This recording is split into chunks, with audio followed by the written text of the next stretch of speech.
함께 나누실 말씀은 신약성경 요한복음 13장 31절부터 38절 말씀입니다.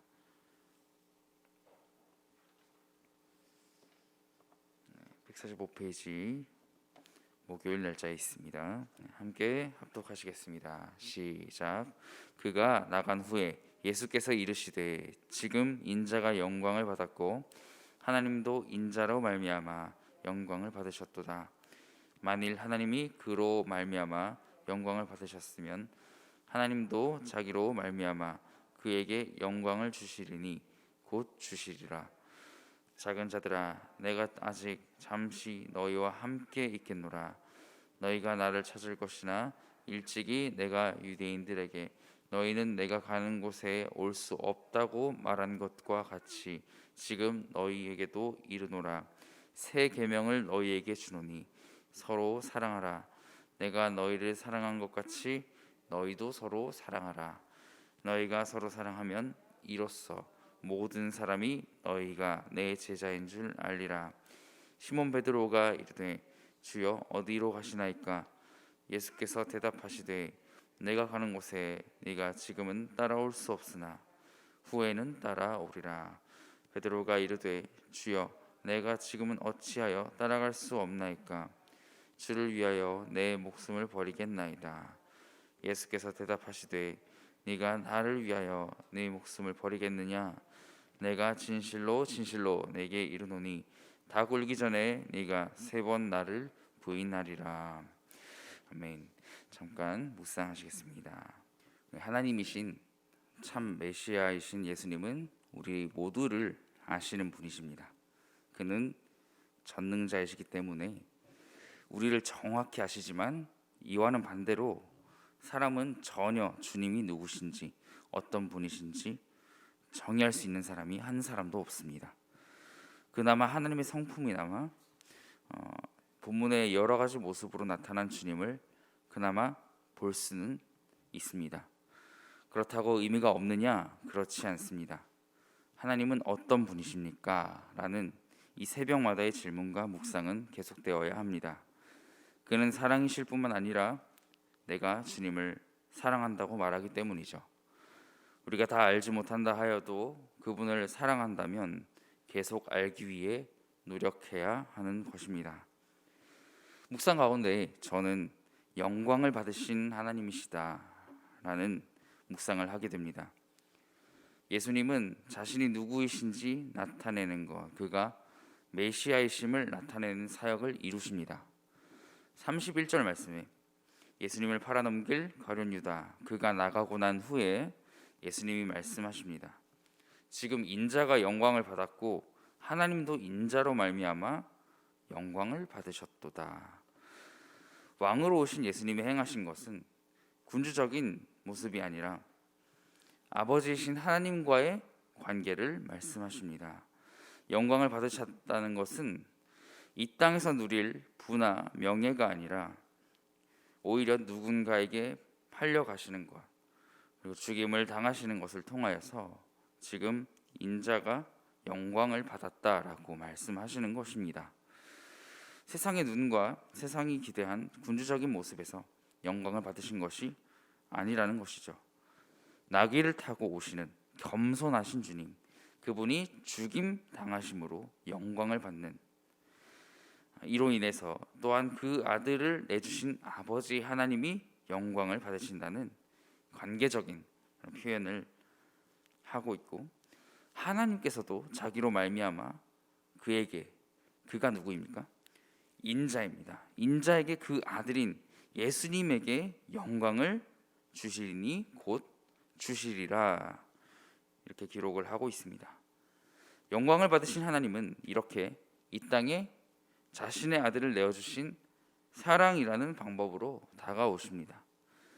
인자와 아버지의 영광이란 이토록 일방적인 것으로 이루어지지 않습니다. 그 말은 즉 사랑은 일방적인 것이 아니다라는 말도 되는 것이죠. give and take입니다. 받았다면 줘야 하는 것은 사랑의 당연한 원리입니다. 우리 사람 일에서 이러한 면이 너무 힘들 것입니다. 받은 사랑을 기억하지 못할 때 그 사람이 어떻게 느껴지시겠습니까? 더 사랑하고 싶으세요? 거의 그렇지 않습니다. 사람 일도 그러한데 하나님은 오죽하실까요? 하나님에게는 영원 전부터 시작한 자신의 피조물, 자신이 지으신 사람과의 이야기가 그러했습니다. Give and give. 이제 좀 영광을 받겠다 싶으면, 테이크를 하겠다 싶으면 사람은 다시 가져갑니다. 죄를 지어서 하나님께로부터 돌아섭니다. 줬다가 뺏어가는 것이죠.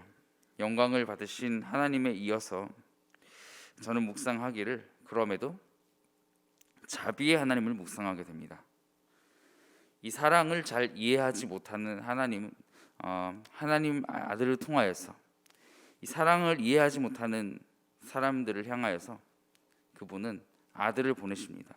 그 아들을 통해서 오늘 새 계명을 주셨습니다. 무엇입니까? 34절을 읽겠습니다. 새 계명을 너희에게 주노니 서로 사랑하라. 내가 너희를 사랑한 것 같이 너희도 서로 사랑하라. 내가 너희를 어떻게 사랑했습니까? 13절 말씀의 초반의 말씀을 통해서 예수님께서 이미 행동으로 보여주십니다. 서로의 발을 씻어주라는 섬김이라는 사랑의 시작점입니다. 그것을 일방적으로 하지 말고 어떻게 하라는 거죠? 서로 그리하라는 겁니다. 새로운 방식이죠. 35절 말씀입니다.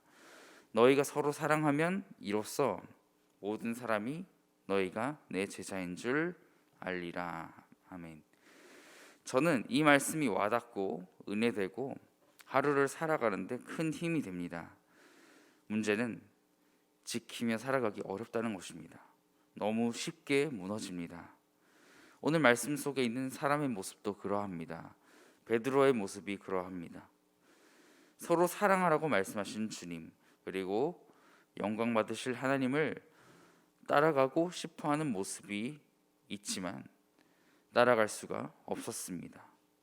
왜 따라갈 수 없었을까요? 저는 이 말씀이 눈에 들어왔습니다. 결국 주님의 말씀 때문인데요. 36절입니다. 시몬 베드로가 이르되 주여 어디로 가시나이까? 예수께서 대답하시되 내가 가는 곳에 네가 지금은 따라올 수 없으나 후에는 따라오리라. 이 주님의 말씀이 그대로 이루어지고 있는 거예요. 주님을 위해서 내 목숨을 드리겠다고 베드로가 말했지만 네가 지금은 따라올 수 없다고 말씀하고 계시죠. 네가 지금은 따라올 수 없으나 후에는 따라오리라. 바꿔서 말해볼까요? 의미가 좀 달라지는데 처참한 현실이 보일 겁니다. 후에는 따라오겠지만 내가 지금은 따라올 수 없다. 굳이 이렇게 바꿔서 볼 필요가 없겠지만 이후 베드로의 삶을 예언한 것이기도 합니다만, 그러나 우리는 결단으로만 예수님처럼 사랑할 수는 없다는 사실을 발견하게 됩니다. 이 사랑마저도, 예수님처럼 사랑하는 것마저도 때가 되어야 한다는 것입니다.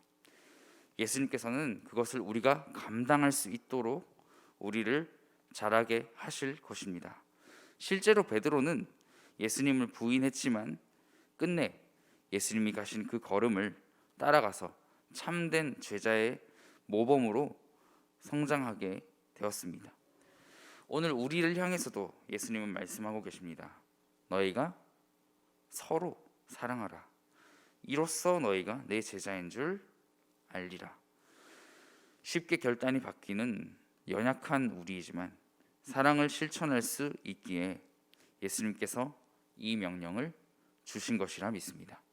그리고 명령을 따라 사랑의 실천을 결단하며 나아갈 때 우리가 연약하다 할지라도 부족하다 할지라도 예수님께서 친히 우리를 자라게 하시고 그 신앙의 성숙함을 더하시고 마땅히 그 길을 감당하며 걸어가게 하실 줄로 믿습니다. 이 시간 함께 기도하기 원합니다. 주님께서 우리에게 새 계명을 허락해 주셨습니다. 이 말씀을 따라서 살아가는, 서로 사랑하는 그러함으로 우리의 가정을 세우고 교회를 세우기 원한다고 우리 주님 말씀 붙들며 기도함으로 나아가시겠습니다. 함께 기도하겠습니다.